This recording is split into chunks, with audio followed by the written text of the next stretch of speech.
You think the supercharged American muscle car started with the Dodge Hellcat in 2015?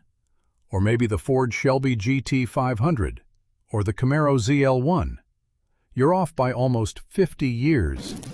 In 1966, the same year Ford was selling a naturally aspirated Shelby GT350 to the general public, Carroll Shelby quietly authorized a special order version with a factory-installed supercharger bolted directly onto the engine.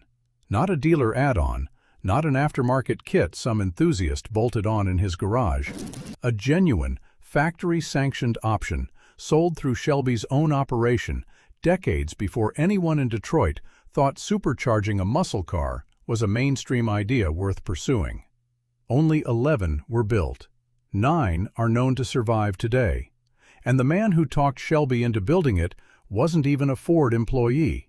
He worked for Studebaker.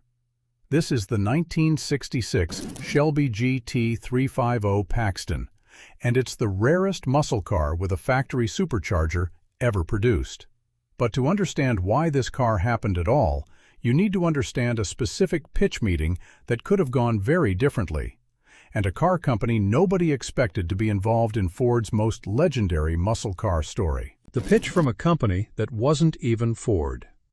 Here's a detail that surprises most people who assume this story starts and ends inside Ford's own walls. The entire idea for a supercharged GT350 came from Studebaker. Specifically, it came from Joe Granatelli, working at Studebaker Corporation's Paxton Products division. Studebaker itself was already in serious decline by the mid-1960s. The company would stop building cars entirely within a couple of years. But its Paxton division had genuine expertise in centrifugal superchargers, and Granatelli believed that expertise could dramatically transform Ford's brand-new performance icon. In 1965, Granatelli approached Carroll Shelby directly with the idea. Take the GT350, add a Paxton-built supercharger kit, and create something genuinely faster than anything else Shelby was currently selling. Shelby didn't say yes immediately. He loaned Granatelli a pre-production prototype GT350, internally coded SFM5010, and let Paxton's engineers actually build and install the first version of what they were calling the Cobra Paxton Supercharger Kit. What came back impressed Shelby enough that he committed to something most performance car builders in 1965 wouldn't have considered. A special order batch of factory-supercharged Mustangs available for exactly one model year. And that one-year window turned out to be even smaller than Shelby originally planned, because the very first supercharged GT350s built weren't actually sold to customers at all. The two cars that came before the 11. Before the official 1966 production run even began, Shelby and Paxton built two prototype supercharged GT350s in 1965. Genuine engineering test mules, used to prove the concept worked reliably enough to actually sell. One of those two prototypes, the original supercharged GT350, carrying the codename 5S425, was eventually retailed to a customer. But even that sale carried an unusual designation. It was classified as a demo car on the original invoice, not a standard production sale. This wasn't Ford or Shelby quietly hiding anything shady. It reflects exactly what this car actually was in 1965. A functioning prototype that happened to find a buyer willing to take a chance on something still technically in development. That prototype eventually became collectible in its own right. It crossed the auction block in 2020, decades after it first proved the entire supercharged GT350 concept could work in the real world, not just on an engineering bench.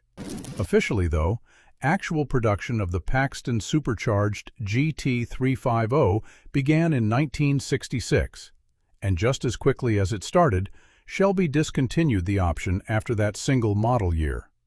11 cars, one model year, and then the door closed. So what did Shelby actually change under the hood to justify calling this something genuinely different from the standard GT350 sitting right next to it on the same showroom floor? What the Supercharger actually did to the engine. The standard 1966 Shelby GT350 was already a genuinely serious performance car in its own right. Its 289 cubic inch naturally aspirated V8, fed by a Holley 4-barrel carburetor, produced 306 horsepower and 329 pound-feet of torque, enough for a 0 to 60 run in 6.6 seconds. Numbers that put it firmly among the fastest American cars available that year. The Paxton version kept that same fundamental 289 block, and crucially, it kept the same 4-barrel carburetor arrangement. What changed was everything downstream of it. Shelby and Paxton bolted a centrifugal supercharger directly onto the engine, dramatically increasing the volume of air being forced into each cylinder on every intake stroke. More air, combined with proportionally more fuel, means more combustion, and more combustion means more power. The results? 390 horsepower and 420 pound-feet of torque. That's an increase of 84 horsepower and 91 pound-feet over the standard GT350, a genuinely massive jump from a single bolt-on modification achieved using late 1960s engineering, rather than the computer-modeled forced induction systems modern manufacturers rely on today. Estimated top speed climbed to around 140 miles per hour, a figure that would have sounded almost fictional for a compact American pony car in 1966. If stories like this, the ones about a small group of engineers proving an idea decades before the rest of the industry caught up, are exactly why you keep coming back to this channel, now's a great time to hit subscribe, because the transmission decision Shelby made for this car tells you exactly who they expected to actually buy it. The Paxton Supercharged 289 was mated exclusively to a 4-speed Borg-Warner T10 manual transmission, the same gearbox used across the standard GT350 lineup, chosen specifically for its durability and its close ratio gearing, which maximized acceleration by keeping the engine in its power band through every shift. A C4 3-speed automatic was technically available as an option on the standard GT350, but very few buyers ever chose it. Enthusiasts overwhelmingly preferred rowing their own gears. For the supercharged version specifically, Shelby wasn't building a car for casual comfort seekers. He was building it for people who understood exactly what they were buying. And once you understand exactly how few of these cars Shelby actually built, the story shifts from impressive engineering to something closer to genuine automotive archaeology. Here's the number that puts everything about this car's rarity into proper perspective. Shelby built a total of 2,367 units of the standard 1966 GT350. Every single one of those, all 2,378 cars combined, including the Paxton examples, was a 2-door hardtop coupe. Shelby didn't even introduce a GT350 convertible body style until 1968, 2 full years after this story takes place. Out of that total production run, only 11 cars received the factory Paxton Supercharger option in 1966. Add the 2 1965 prototypes, and the entire universe of factory-supercharged Shelby GT350s tops out at just 13 cars, ever, across the program's entire existence. That production math means the supercharged Paxton represents less than half of 1% of total 1966 GT350 output. And attrition has done what attrition always does to genuinely rare performance cars over 60 years.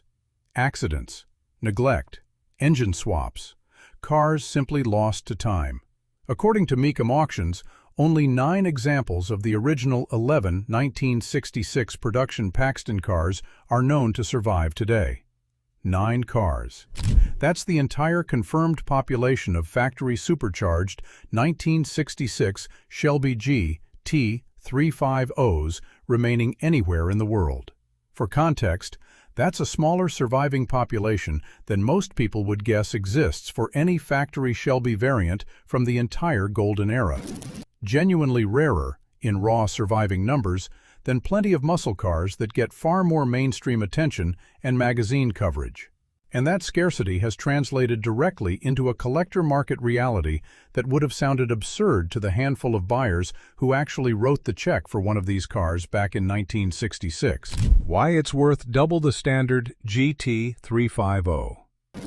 According to Hagerty's current valuation data, the gap between a standard 1966 Shelby GT350 and the Paxton Supercharged version is genuinely dramatic.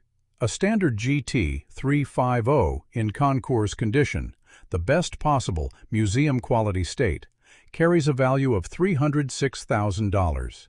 The GT350 Paxton, in that same Concours condition, is valued at $650,000, more than double. And that premium holds up across every condition tier Hagerty tracks. Excellent condition Paxton examples sit at $575,000. Good condition cars average $488,000.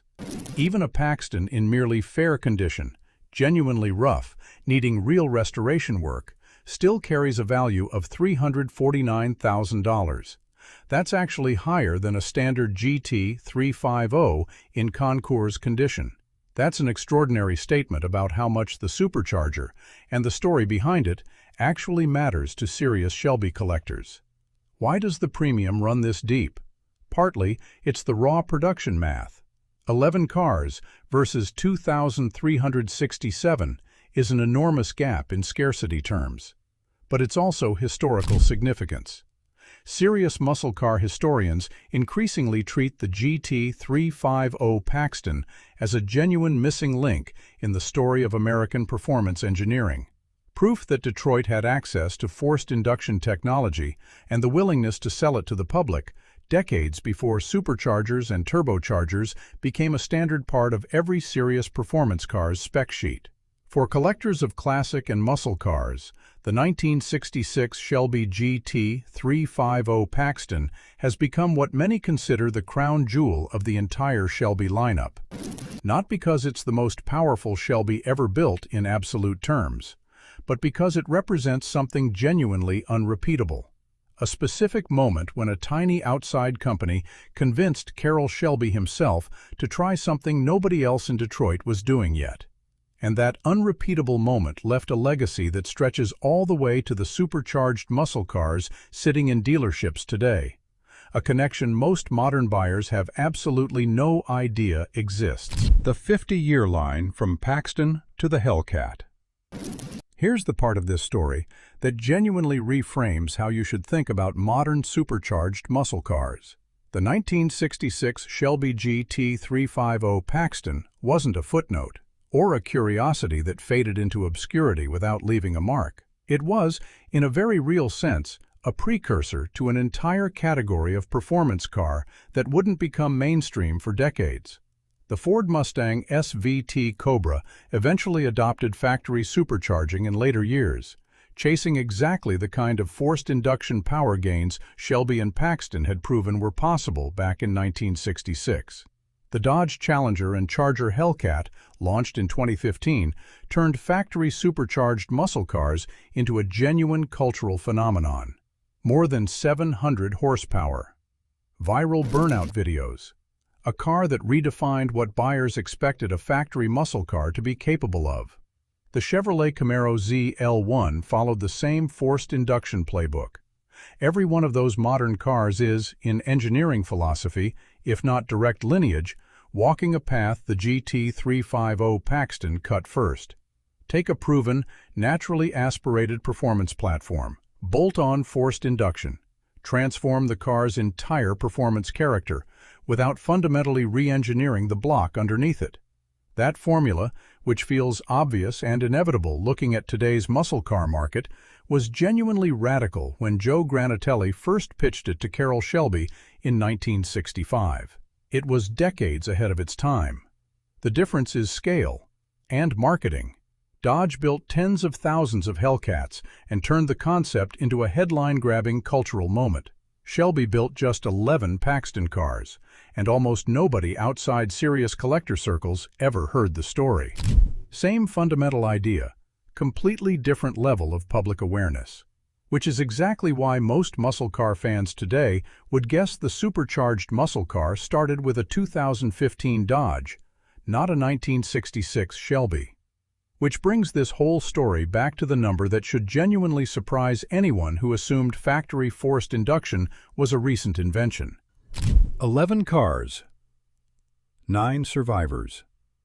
A supercharger pitch that came from a Studebaker division, not from Ford or Shelby's own engineering team, and a car that quietly proved, almost 50 years before the Hellcat made headlines, that a supercharged American muscle car wasn't just possible, it was genuinely extraordinary. The 1966 Shelby GT350 Paxton isn't famous the way the standard GT350 is famous. Most muscle car fans who love this era have simply never heard its name. But it deserves to be remembered as exactly what it was, the missing chapter in the story of factory-supercharged American performance. Built decades before the rest of the industry finally caught up. Now I want to hear from you. Did you know the supercharged muscle car story actually started in 1966, not 2015? And which other overlooked precursor car do you think deserves its own deep dive on this channel? Drop it in the comments. We read every single one.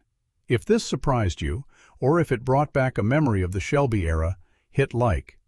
And subscribe for American automotive history most channels never bother to tell. See you next time.